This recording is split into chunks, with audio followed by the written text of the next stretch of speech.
What is up, guys? My name is Daniel. This is going to be the first episode of this YouTube channel called Edenize, Stewards of Eden. And today we're actually going to be going over why I'm making this channel and why I'm calling it what I am calling it. Before we get into it, I just want to say that I do have a Patreon at Daniel McCormick. You just search my name and you'll find me there. And I have a lot of different plans that you can subscribe to as little as $1 a month. Also, I do have a fashion brand called The Word Woven. Link in the description, and at thewordwoven.com you can find the highest quality hoodies on the market, 100% organic cotton, never sprayed with pesticides or insecticides. They're also 420 grams per square meter. This is one of the thickest and most durable hoodies, one of the highest quality hoodies on the market. And most of the hoodies on the market that are this quality are going for $200 or more. However, I believe it would be greed to sell it at that price, so I'm selling them for $49. So go to wordwoven.com or click the link in the bio to pick up yours today. Anyways, so the first chapter of this story starts with me having 4 coexisting beliefs. They didn't contradict each other, but they also didn't converge anywhere, or so I thought. The first of these beliefs is that nature is a gift from God's creative hands, and anything I could do to preserve it or ideally reverse the damage that's been done, I should try. We should try to do those things. Whole swaths of ecosystem have been lost in America alone in the last 300 years. This seems like a long time, but it is not.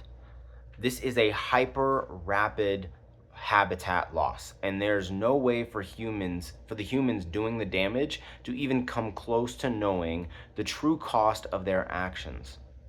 They lacked the knowledge of trophic cascades of wolves, bears, beaver, bison, eagle, sturgeon, salmon, and trout, the sensitive reproductive habits of sturgeon and trout, the consequences of trying to dominate a river instead of letting it meander freely, that the very abuse and sterilization of soil will lead to the poetically tragic divorce where God's natural weather forces will take the topsoil away from you with water erosion and high winds that can block out the sun with just dust.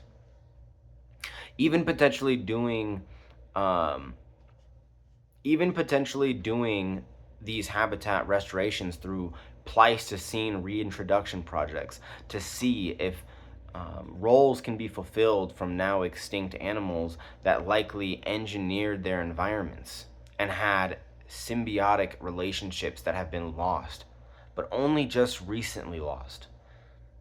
It is unfortunately possible that due to mass extinction over the last 1,000 years that has caused a chasm that is too large for these animals to find a foothold in their extinct relatives' shoes. However, there's only one way to find out, and this means testing. Testing and studying and doing slow reintroductions in small pastures to see how these reintroductions, specifically here in the high plains of America, doing introductions such as llamas and camels. And I pray that one day we could see a study of reintroducing potentially African or Indian elephants to see if the gap that was lost when the woolly mammoth and the mastodon were extinct could be filled still. But with that being said, this also means fighting light pollution to help insects, birds, and migratory species that rely on the stars for navigation. So this concludes the first of my beliefs that coexisted with the others. The second of these beliefs is that health is a true sign of beauty and wealth. At the young age of 15, I believed that beauty and health were correlated. If you truly had healthy hair, healthy skin, and a healthy body, you were objectively beautiful. regardless of any potential scars or deformities that someone might, you know, someone might point at. Um, Given the cards that you were dealt, if you have those things, you are beautiful, objectively, in my opinion. But also, on top of that, it's wealth as well. Um, Excluding highly aggressive sickness and disease, we all have the capacity and ability to reach 100 years of age, and with vitality and mental clarity as well. If you don't believe me, just visit some of the blue zones around the world. You'll find old sheep herders in Italy that start their morning with a steep walk with their friends and play cards at lunch and eat a modest dinner with wine, song, and dance. Fly to Okinawa, Japan, where they garden, practice martial arts and yoga into their 90s and sometimes even 100s. There are many of these hotspots scattered throughout the world, and extensive study in journalism has been done that's given us 9 pillars of blue zones that all of us can take today if we want to potentially see the lives of our grandchildren and maybe even great grandchildren. And maybe some of us will even see our great great grandchildren. We will be going into the 9 pillars of the blue zones in a future episode. But for now, trying to make your own home a blue zone means reducing pollution whenever you can and living by those 9 pillars. This concludes the second belief that I held that coexisted with the others. The third of these is that cities should be economically and socially resilient places, which one of the best ways to do this is with walkable, bikeable, transit-oriented places. These places, sorry,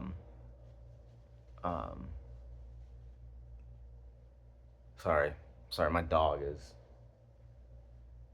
being ridiculous. Anyways, let me start over. Excuse me. The third of these is that cities should economically and socially be resilient, which one of the best ways to do this is dense, walkable, bikeable, and transit-oriented places, as well as third and fourth places, which we will talk about all of those definitions in further episodes. Some go as far as to say banning cars permanently. I personally am not this extreme. However, I believe that your citizens should have safe, comfortable, and reliable options and alternatives to the car. None of your citizens within a city, potentially the exurbs and rurals, are going to have to be dependent on a car, although it is my hope that one day that they will have other alternatives. However, while America is learning how to do urbanism properly, it is best to start in urban cores. And so, with that being said, many cities in America build hilariously bad transit, and then when it is not used, they scoff and say, see, no one wants trains. This is equivalent to undercooking a meal and then using it as a case that no one likes the food when that's not the case. They like the meal, just not when you are the chef. And there's many other metaphors that I could use to land my point that bad transit is borderline not even transit. With that being said, the same could be said for bike lanes. Paint is not infrastructure. This is the culprit. If I get distracted, this is why. Go later. Okay. With that being said, paint is not infrastructure. If you personally would not let your 8-year-old child bike down a painted bike lane adjacent to an 8-lane road, then you failed at building a bike lane.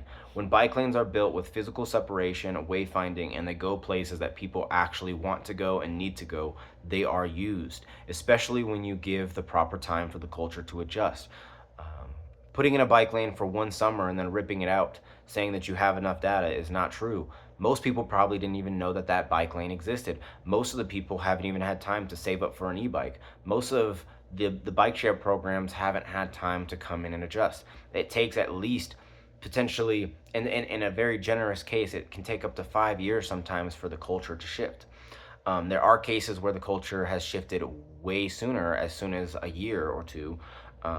But to be generous, it should take about 5 years for the culture to adjust. The last of these beliefs is that off-grid homesteading is one of the best ways to live.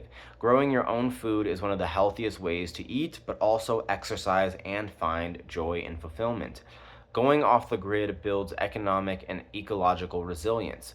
I believe that anyone can grow food in abundance and low maintenance with proper education combined with solar, water catchment, greenhouse, and some raised beds and food forests. You can build an Eden-like paradise. But something is missing. By this part of the story, I was doing deep study into my Bible to try to truly understand the Old Testament and the New. And what can we learn from Genesis in the Garden of Eden? I wrote down in my journal, Messianic law, which is the law of Jesus Christ. Mosaic law, which is the law of Moses in the Old Testament. And the third, the Edenic law, the law of Eden. Now this law is a most fascinating one because it's actually not a law at all. Theologians don't even use this term to my knowledge. However, by meditating about the depictions of Eden and descriptions of Eden, we can pull away some principles. For one, the Bible does clearly say that Adam and Eve were a form of vegetarian, vegan, or possibly even a fruitarian. Principle number 2, food was free and abundant. 3, they were stewards, or husbands as I like to call it, to the wildlife, plant life, and vast webs of ecosystems. So I started wondering, can I have my cake and eat it too? Is there a world where all of my ideologies converge? That is what we will be discussing in the next episode. So stay tuned for that. Thank you for watching. This has been Edenize, Stewards of Eden. My name is Daniel. Like I said, if you want to support this show, I have a Patreon, Daniel McCormick. You can find me there. Or another way you can support is by buying my super cool hoodies that have scriptures on the back at wordwoven.com. The link will be in this description. You can support the show and get a very cool hoodie in exchange. With that being said, thank you for watching.